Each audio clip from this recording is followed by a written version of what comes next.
নমস্কাৰ মৰমৰ ছাত্ৰ ছাত্ৰীসকল আসাম ক্লাছেছ ইউটিউব চেনেলটোত আপোনালোকৰ স্বাগতম জনাইছোঁ। আজি আমি আলোচনা কৰিম এইটো ভিডিঅ'ত ক্লাছ 7ৰ অসমীয়াৰ পাৰ্ট 7 সোণালী অতীত। ছাত্ৰ ছাত্ৰীসকল তোমালোকে ভিডিঅ'টো স্কিপ নকৰাকৈ গোটেইখিনি চাই থাকা। আমি প্ৰথমতে আলোচনা কৰিম এই পাৰ্টৰ ক্ৰিয়াকলাপৰ কুৱেশ্যনখিনি। 1 নম্বৰ কি দিয়া আছে আমাৰ মাল্টিপল চইচৰ ভিতৰত চোৱা। চেনেহীহঁতে ৰেল গাড়ীৰে কামাখ্যা জংচনৰ পৰা তম্বৰম ষ্টেচন পাওঁতে কিমান সময় লাগিছিল? ইয়াৰ হ'ব উত্তৰটো 58 ঘণ্টা 45 মিনিট। আৰু তোমালোকে খ নম্বৰটো এনেকৈ কহি দিবা ধুনীয়াকৈ কাঠ পেঞ্চিলেৰে কহি দিবা। 2 নম্বৰ দি আছে কি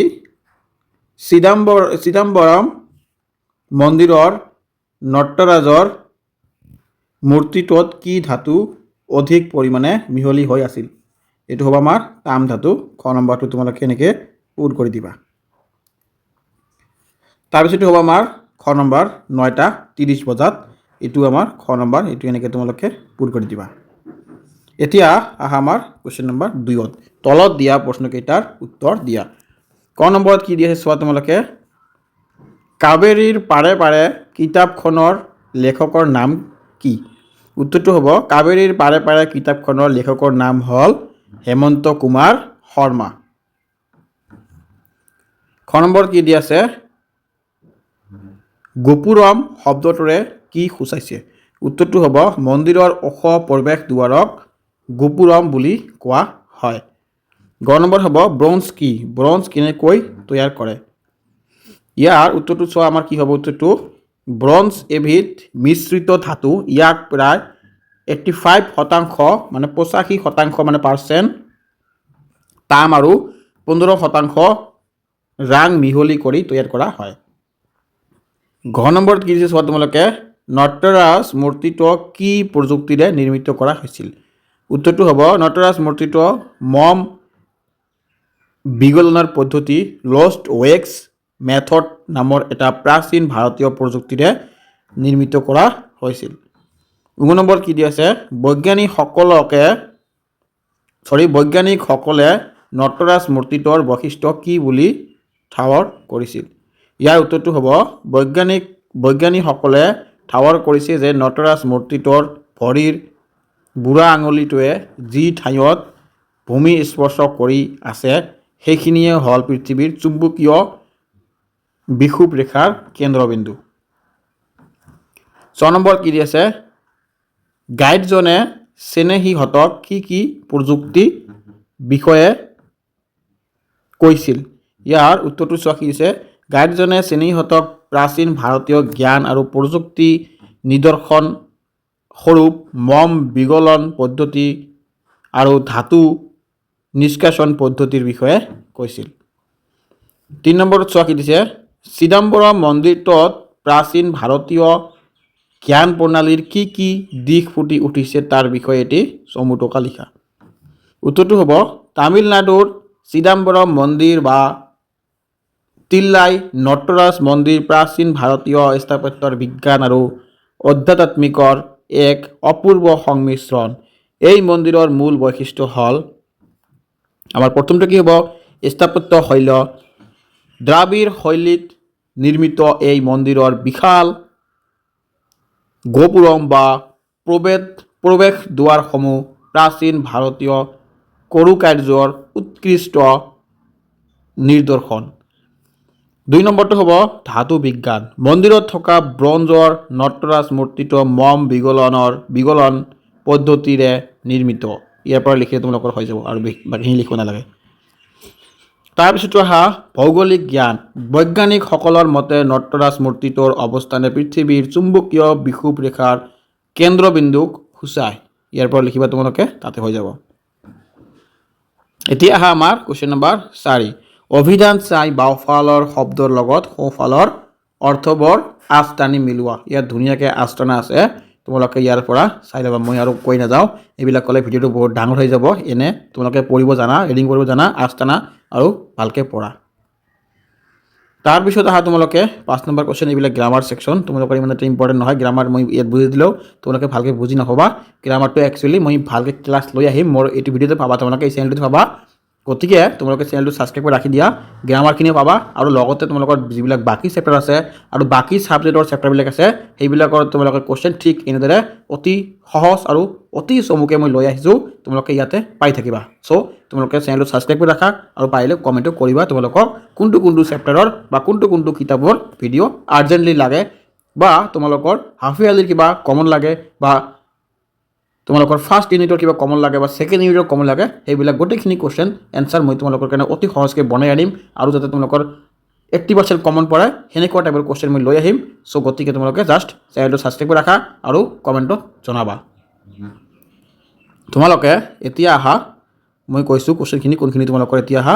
8 নম্বৰৰ কুৱেশ্যনটো আহা তোমালোকে, তলত দিয়া ভাৰতীয় পুৰাতাত্ত্বিক জিৰিপ বিভাগে জাৰি কৰা জননীখন পঢ়ি শিবিটিৰ প্ৰশ্নকেইটাৰ উত্তৰ দিয়া। তোমালোকে এইটো পঢ়িব লাগিব আৰু ইয়াৰ পিছফালে পেজত কেইটামান কুৱেশ্যন দিয়া আছে, এইখিনি তোমালোকক উত্তৰ কৰিব লাগিব। কিন্তু মই তোমালোকৰ অতি সহজকৈ লৈ আহিছোঁ তোমালোকৰ সুবিধাৰ কাৰণে, যাতে তোমালোকৰ বেছি কষ্ট নহয়, টাইম ৱেষ্ট নহয়, সেইকাৰণে তোমালোকে জাষ্ট চাই থাকা, ইয়াতে গোটেইখিনি কুৱেশ্যন তোমালোকে পাই যাবা।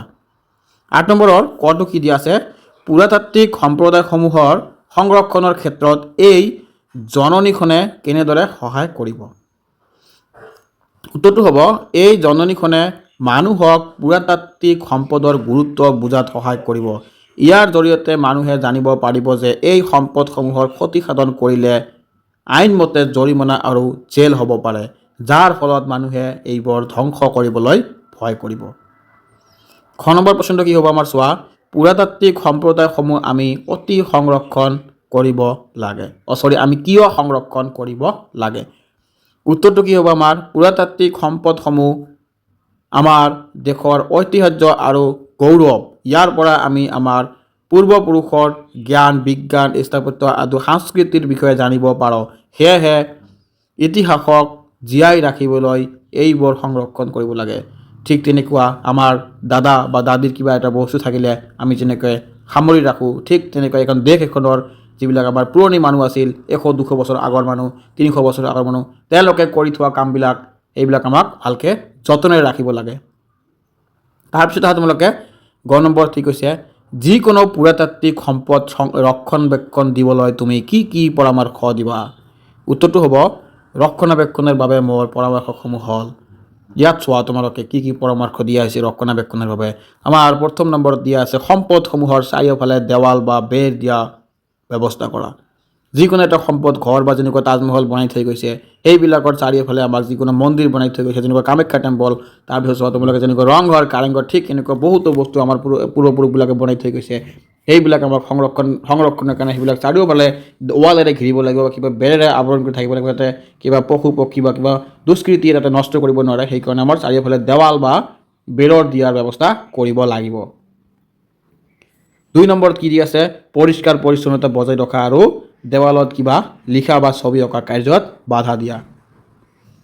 তাৰপিছতো আমাৰ 3 নম্বৰটো CCTV আৰু নিৰাপত্তাৰক্ষীৰ ব্যৱস্থা কৰা। তাৰপিছত 4 নম্বৰত কি দিছে, জনসাধাৰণৰ মাজত সচেতনতা বৃদ্ধিৰ বাবে সভা বা জননীৰ ব্যৱস্থা কৰা। এতিয়া আহা আমাৰ কুৱেশ্যন নম্বৰ 9, তুমি কৰা এটা ভ্ৰমণৰ অভিজ্ঞতাৰ বিষয়ে জনাই তোমাৰ বন্ধুলৈ এখন চিঠি লিখা। চিঠিৰ লিখনিতে তলত দিয়া দিশকেইটালৈ মন কৰিবা। তোমালোকৰ বন্ধু বান্ধৱীৰ লগত চিঠি লিখিবলৈ কৈছে। ইয়াত তোমালোকে চিঠি লিখিবা, ইয়াতে কেইটামান পইণ্ট দিয়া আছে, সেইবিলাক তোমালোকে ইয়াতে উল্লেখ কৰিব লাগিব। যেনেকুৱা প্ৰথমত লিখিবা কি, প্ৰিয় বন্ধু ৰাহুল, আশা কৰোঁ তুমি ভালে আছা। মই অলপতে মোৰ পৰিয়ালৰ সৈতে শিৱসাগৰ ভ্ৰমণ কৰিবলৈ গৈছিলোঁ। সেই ভ্ৰমণৰ অভিজ্ঞতাই মোক আজিও অল্পুত কৰি ৰাখিছে। তাৰপিছত আহা, আমি শিৱসাগৰত আহোম স্বৰ্গদেউসকলৰ স্মৃতি বিজড়িত ৰংঘৰ, কাৰেংঘৰ আৰু তলাতল ঘৰ চাইছিলোঁ। বিশেষকৈ তলাতল ঘৰৰ মাটিৰ তলৰ কোঠালিবোৰ আৰু সেই সময়ৰ স্থাপত্য কলা দেখি মই আচৰিত হৈছিলোঁ। তাৰপিছত আমি জয়সাগৰ আৰু শিৱসাগৰৰ পুখুৰীৰ পাৰত সময় কটাবলৈ শিৱদৌলৰ বিশালতা আৰু তাৰ ধৰ্মীয় পৰিৱেশৰ মনত এক শান্তি দিছিল। আমাৰ অসমৰ ইতিহাস ইমান চহকী যে এইবোৰ নিজ চকুৰে নেদেখিলে বিশ্বাস কৰিব নোৱাৰি। তুমি কেতিয়াবা সময় পালে নিশ্চয় তালৈ যাবা। ঘৰৰ সকলোকে মোৰ সেৱা জনাবা। তোমাৰ মৰমৰ মেহবুব, তুমি তোমাৰ নাম লিখিবা। ইয়াতে তোমালোকে লিখিছে ইয়াত তোমালোকৰ নাম লিখি দিবা 10 নম্বৰ কি দি আছে আমাৰ তুমি ভ্ৰমণ কৰা বা দেখা এখন ঠাইৰ পুৰণি বস্তু গছ স্মাৰক আদি ছবি সংগ্ৰহ কৰি এখন বহীত আঠা লগাই এটা এলবাম প্ৰস্তুত কৰা তোমালোকে দেখা পোৱা যিকোনো স্মৃতি যেনেকুৱা শিৱসাগৰৰ শিৱদৌল ৰংঘৰ কাৰেংঘৰ তলাতল ঘৰ কামাখ্যা টেম্পল তাৰপিছত তোমালোকৰ সূৰ্য পাহাৰ তাৰপিছত তোমালোকৰ এই যিটো হাজত যিটো আছে আমাৰ পোৱা কিবা আছিল পোৱা মক্কা নে কিবা এটা আছিল হাজত সেইবিলাক তোমালোকে কি কৰিবা ফটো উঠাই এটা এলবামৰ নিচিনাকৈ বনাবা 11 নম্বৰত কি দিয়ে তোমালোকে শিক্ষক বা জ্যেষ্ঠজনৰ সহায়ত ভাৰতীয় জ্ঞান প্ৰণালীৰ আধাৰিত আমাৰ সমাজত প্ৰাচীন কলাৰ পৰা প্ৰচলিত বৃত্তি শিল্প নৃত্য কলা হস্তপত্য ভাস্কৰ্য দেৱৰ প্ৰতি আয়ুৰ্বেদিক প্ৰবচন ডাক আৰু থানাৰ বচন আদি শীৰ্ষক বিষয়ে তথ্য সংগ্ৰহ কৰি লিখা এইবিলাক কোৱেশ্চন তোমালোকৰ এক্সামত নাহে তথাপি মই লৈ আহিছোঁ তোমালোকৰ কনচেপ্টৰ কাৰণে জাষ্ট তোমালোকে কি কৰা জানি লোৱা তোমালোকৰ নলেজ হ'ব কিন্তু এইবিলাক কোৱেশ্চন তোমালোকে এক্সামত অহাৰ চান্স খুবেই কম জাষ্ট তোমালোকে জানিবা অলপ মই কৈ দিছোঁ অলপ ধৈৰ্যৰে চোৱা আৰু জানাৰ কাৰণে চেষ্টা কৰা যেনেকুৱা হস্তপত্ৰৰ ভাস্কৰ্য কি আছে ভাৰতৰ বিভিন্ন মন্দিৰ যেনে চিদাম্বৰম মন্দিৰ কোণাৰ্কৰ সূৰ্য মন্দিৰ আৰু অসমৰ দলসমূহৰ নিৰ্মাণত এক উন্নত অভিযান্ত্ৰিক কৌশলৰ ব্যৱস্থা কৰা হৈছে 2 নম্বৰ দিছে নৃত্যকলা ভাৰতৰ শাস্ত্ৰীয় নৃত্যসমূহ যেনে সত্ৰীয় ভাৰতনাট্যম আদি কেৱল মনোৰঞ্জন নহয় ইয়াত মুদ্ৰা আৰু তালৰ জৰিয়তে শৰীৰ আৰু মনৰ বিজ্ঞান লুকাই আছে তাৰপিছত আছে কি আয়ুৰ্বেদিক চিকিৎসা ভাৰতীয় সমাজত প্ৰাচীন কালৰে পৰা গছ লতাৰ জৰিয়তে বেমাৰ নিৰ্মাণ কৰা হয় আমাৰ সমাজত আজিও দেৱৰ প্ৰতি বা পতিৰ বাবে তুলসী নিম আদিৰ ব্যৱহাৰ এক পৰম্পৰাগত জ্ঞান তাৰপিছত আছে কি প্ৰবচন ডাকৰ বচন আৰু খনাৰ বচনসমূহৰ জৰিয়তে আমাৰ সমাজত কৃষি আৰু বতৰৰ জ্ঞান যুগ ধৰি প্ৰচলিত হৈ আহিছে এতিয়া ছাত্ৰ ছাত্ৰীসকল আমাৰ এইটো চাগে লাষ্ট কোৱেশ্চন হ'ব 12 নম্বৰটো এতিয়া মই ভিডিঅ'টো সামৰণি মাৰিম যেনেকুৱা আমাৰ 12 নম্বৰত কি দি আছে ভ্ৰমণ কাহিনীৰ বিষয়ক কিতাপৰ নাম সংগ্ৰহ কৰি তলত দিয়া ধৰণৰ এখন তালিকা প্ৰস্তুত কৰা ইয়াত চোৱা কেইটামান ভ্ৰমণকাৰী কিতাপৰ নাম আছে আৰু লেখক কোন আছিল আৰু কি আছে আমাৰ এইটো কিমান চনত প্ৰকাশ পাইছিল তোমালোকে তালিকাটো পূৰ কৰিবা কোৱেশ্চন নম্বৰ 12 ইয়াত প্ৰথমে কি আছে চোৱা বিলাইতৰ চিঠি এইটো হ'ব আমাৰ জ্ঞান